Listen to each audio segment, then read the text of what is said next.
Today I'm going to do a review of the Craftsman 3000 PSI pressure washer. I bought this a couple of days ago. So far I'll have to say I've had a really good experience. This is not the pressure washer I went to buy. The one I went to buy was bigger and cost a lot more money, but everybody was out of stock, so I bought this. This was on sale. Normally this is $339. It was on sale for $289, so I bought it. And I've been very happy with it so far. So I'm going to go over the features and what all's included in the box. I made a cheat sheet because when I do these reviews, sometimes I forget stuff. First off, let's talk about what's in the box. Of course, you get the pressure washer.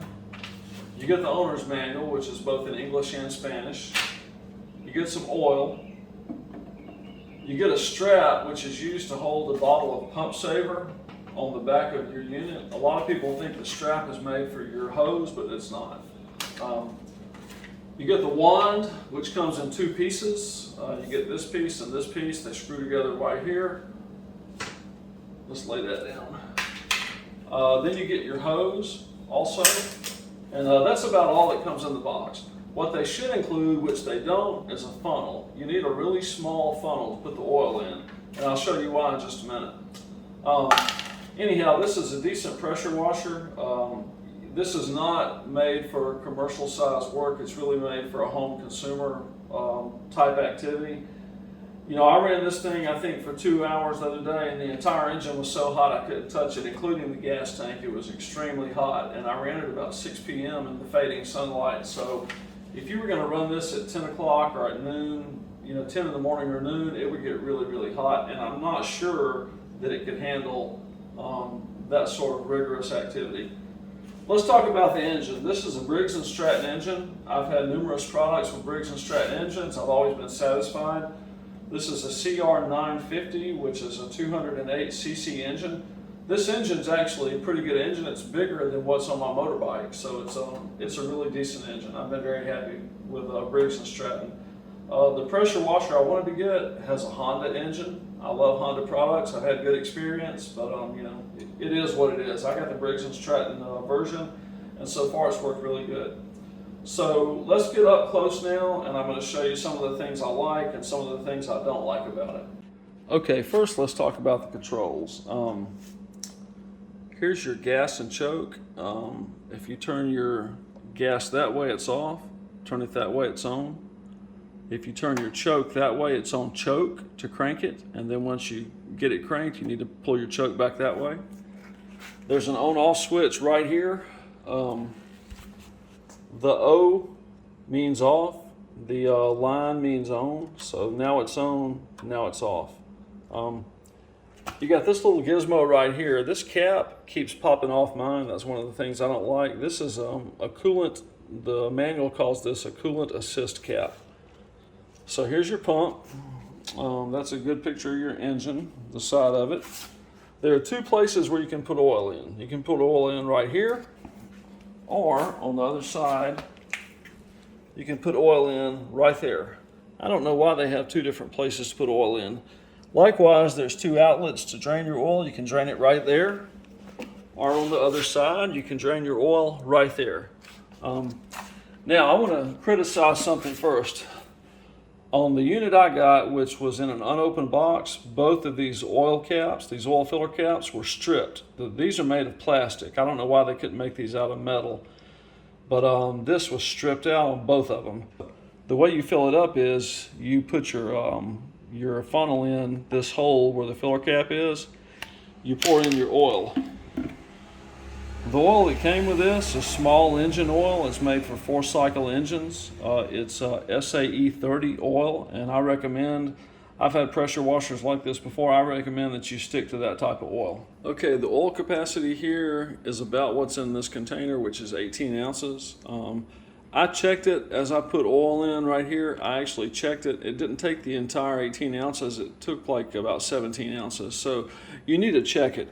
If you look online, the Craftsman website says this takes 20 ounces of oil. It does not. Do not overfill because you'll tear it up. Gasoline, it takes right out a gallon. There's not actually anything in the manual here that says exactly how much gas goes in it. I looked thoroughly. If you look online, it says 1/2 of a gallon. Mine took right out a gallon. Also, here's how you adjust the pressure. You have this thing right here you can turn. This is a pressure adjustment valve. You turn it clockwise to increase your pressure, counterclockwise to decrease the pressure. I noticed that it was turned all the way clockwise and really tightened down in the position when I got it. So these are right out of the box are set for maximum pressure. If you're going to wash your car, and if you have the wrong tip on here, you're going to take the paint right off your car. So you probably want to dial down your pressure. And if you're going to wash your car, use this tip. Don't use any of these tips. This is a 0 degree tip right here, which means it comes out in a straight line. That's a 10 degree tip, a 40 degree tip, and this is what they call a wide tip, which means water just sprays out everywhere. So anyhow, just remember that. Don't wash your car with maximum pressure because you will take the paint off your car. That's what the tips look like. They're really small. And let's talk about the hose for just a minute. This hose is the one thing that I really don't like about this unit. And the reason is this is a cheap hose. It kinks up really easy. In fact, the first time I used it, I kinked it. And it seems to survive the kink okay, I just don't like it. Okay, this is what I mean when I say the hose kinks up. It's very easy to twist this hose where it gets into a position like this. This will tear up your hose, so you have to make sure you keep it unkinked. The expensive hoses don't kink up like that. They could have put a better hose in here. The hose has these screw-on connectors where it screws both onto the pressure washer right here, and it screws onto the wand right here. So let me demonstrate that. This hose screws on just like that. I wish they had put quick connects on here, but they didn't. Anyhow, that's where your hose screws onto the pressure washer. Now, your water hose screws on right here. And it's sort of hard to get your hand. If you've got both hoses on here, it's sort of difficult to get your hand there and to undo either one of them. And what I ended up doing is getting a pair of channel locks to loosen this so I could get it off. Here's an image of the two hoses together. What I was trying to say is if you have both on, there's not enough room to put your hand in and unscrew either one because your knuckles get in the way in between here. They should have put more vertical distance in between these two. Make sure that you connect when you hook your hose up. I use a pair of channel locks and put on my hose like that while I tighten down this piece. Just make sure that you tighten it really good. And the same goes with this. I didn't show me putting this on. I just assumed if you got this far, you know how to do that. One thing I don't like about these type of connectors on the hose is they tend to stick in place. And the older they get, the worse they stick. And you know, they could have put something better on there than that type of connector. There's a detergent reservoir on here, which is right here. And be careful what you put in here because some detergents, like really cheap dish detergents, will actually clog this up. So you put your detergent in there. There's a little clear line that runs over here to your water outlet. So as water goes through this hose, it pulls some of the detergent through there and out also. This unit has a little hanger which attaches on back that you can put your hose in. However, another thing about the hose, this hose is very springy. And when you roll your hose up and you try and hang it on that hook right there, the hose will not stay on there because the hose wants to unroll. They could have put a strap in here. When I opened my package, this is the strap that the pump saver, that's used with a pump saver. I thought this strap was used for the hose. I had to read my manual to realize that this strap goes back here and it's used on your pump saver. So you can put a bottle of pump saver here, which I recommend you use. The pump saver is something that keeps your pump right here lubricated and running and in good condition. And that's what this strap is used for. Yeah, this is another bit of bad design by Craftsman, all these wires hanging out. Surely they could have figured out a way to put a housing over these wires. This wire from the switch, I guess that's grounded right there. Anyhow, there's wires that go all over the place here, so just be careful. I don't like the way these wires are run. And look, they look sort of sloppy, to be honest with you. I think they could have done a better job. But be careful if you put your foot here to crank it. It's inevitable that you're going to touch those wires. Okay, let's look at how to put a tip on this. This has a quick release tip interchange. So let's take a tip. You pull back your brass fitting right there, put the tip in, release the brass fitting, and it's in place. Your tip is not coming out. So to get the tip out, you're going to pull back the brass fitting, pull the tip out. Okay, now let's crank it up. Before you crank it, I want to make a point. I've got my water right here turned on. My water is plugged up to the pressure washer. Do not attempt to crank this without your water turned on because you'll burn it up. The water circulates through your pump, and that actually helps cool your engine and your pump.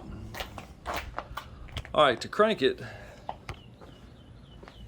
you got your gas and your choke.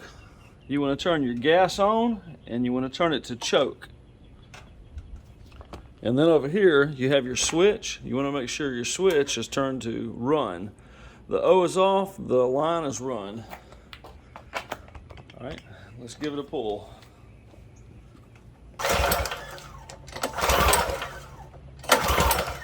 Couple of pulls, take it off choke.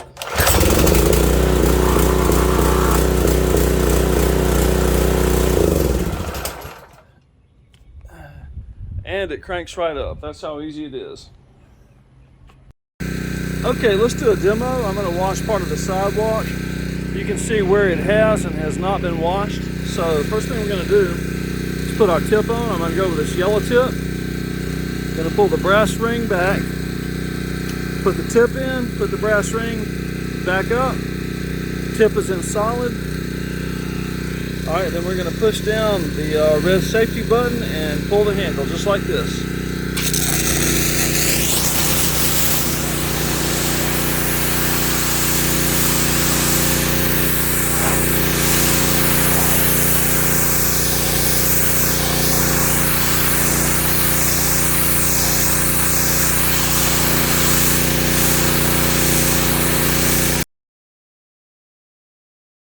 Okay, you see my driveway?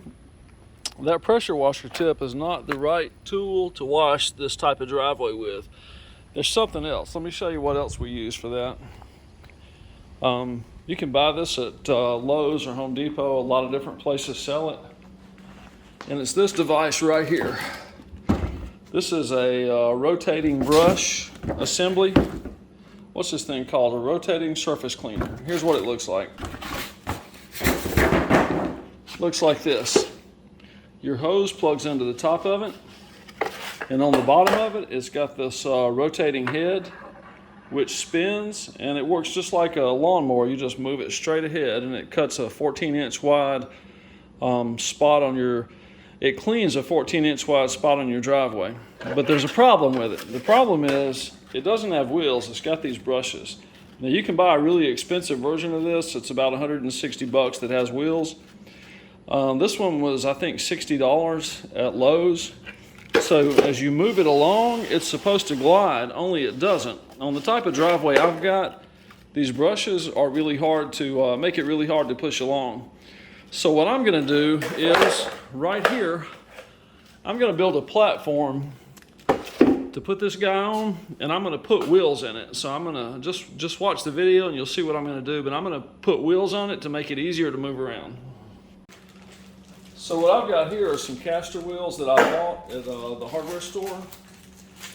And these wheels are on a rotatable base, so they're on a base that'll spin. And so I'm gonna mount 4 wheels on this, on the 4 sides of it. Well, the circle doesn't have 4 sides, but you know what I mean. Anyhow, I'm gonna make a base to attach this to, and I'm gonna put the wheels on the bottom of this base. So let's do that real quick. It shouldn't take more than about 10 minutes.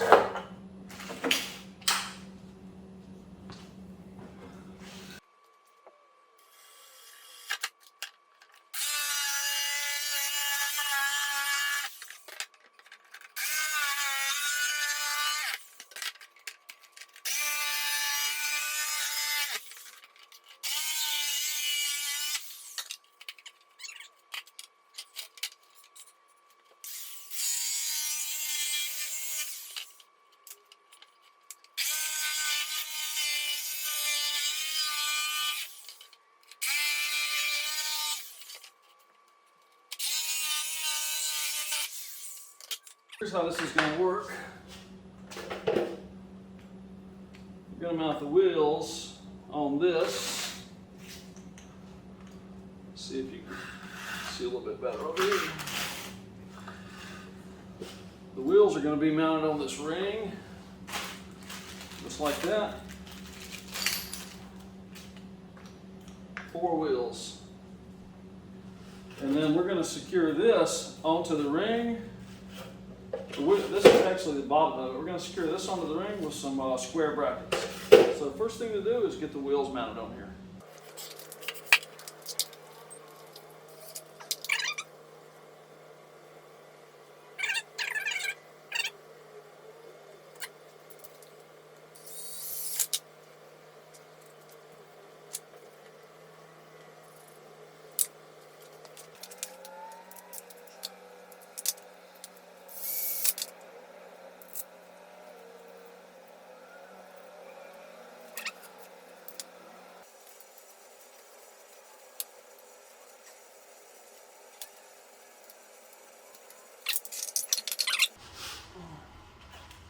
I'm going to take some angle brackets and put them over this, going down and hooked into the side of this so that they're going to hold this just above the surface of the ground. So you can move it around real easy like that.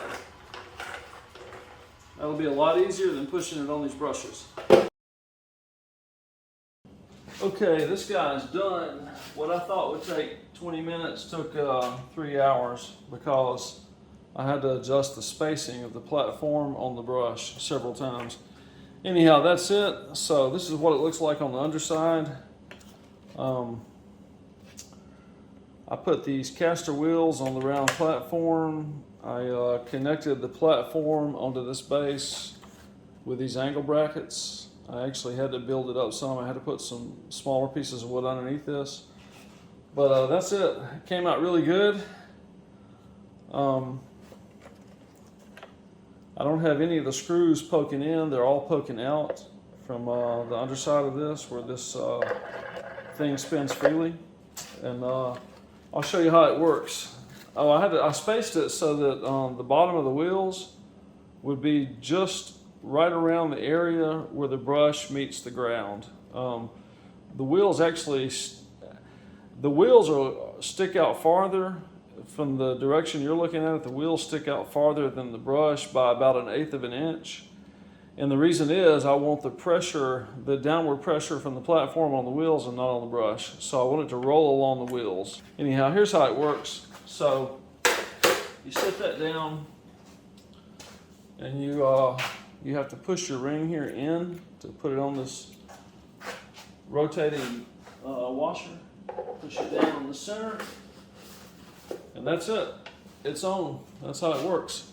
So now instead of all the pressure being on the brush, the pressure is actually on the wheels. So it's a lot easier to move it around. And that's a much better solution than just having all the weight sitting on the brush like that. And the reason is the brushes are going to compress, and eventually the weight's going to be on this piece of plastic here. And I've seen that happen before. These brushes are actually going to break. They're pretty brittle, and they're going to break within the first 5 or 6 uses. That's what always happens, especially on a driveway. So now the weight will be on the wheels. So works pretty good. Anyhow, there's your Friday night build. Okay, I've used the pressure washer today for about 5.5 straight hours. It does a really good job for the price point. There's a couple of things I don't like. I'm not real big on the hose. I really don't care for the wand. They could have done a better job of it. Craftsman could have put a better quality wand, certainly a better quality hose in. But I've used it for a while today. It cut off twice because it got hot, but overall it's performed very well.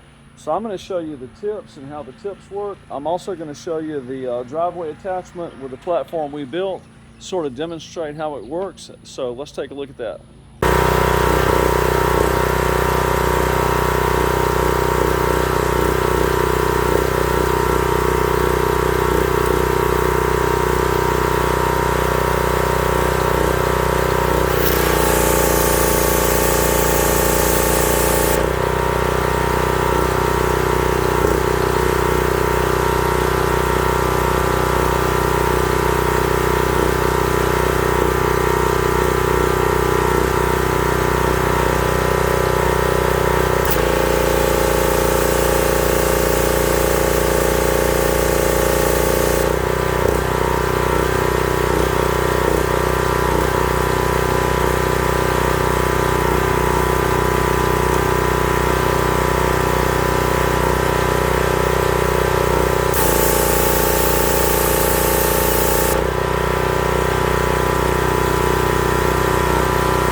All right, so as you can see, the red tip gives you a straight line, almost like a laser. The yellow tip gives you a 10-degree spread. The white tip gives you, the manual says, a 40-degree spread. And the black tip is what you use to wash your car. Okay, let's crank it up.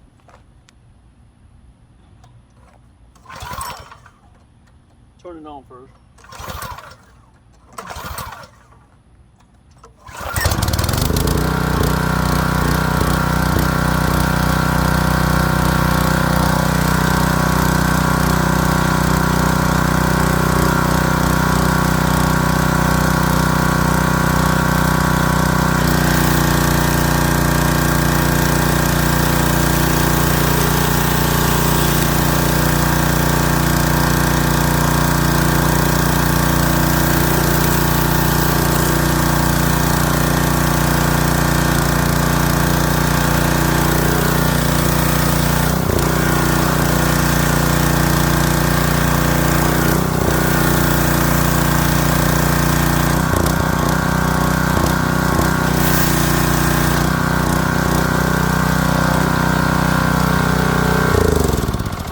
That's going to wrap up this review video, but thanks for watching. I appreciate it. I think this is a great value for the price. You know, you can get something that's a lot more expensive, has a lot more features, will probably last a long time, but if you're on a budget, this is definitely a device to take a look at.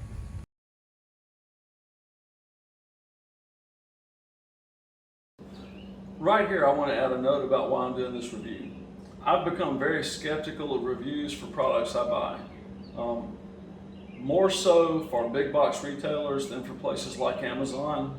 The Amazon marketplace is probably the largest retail establishment on earth, arguably.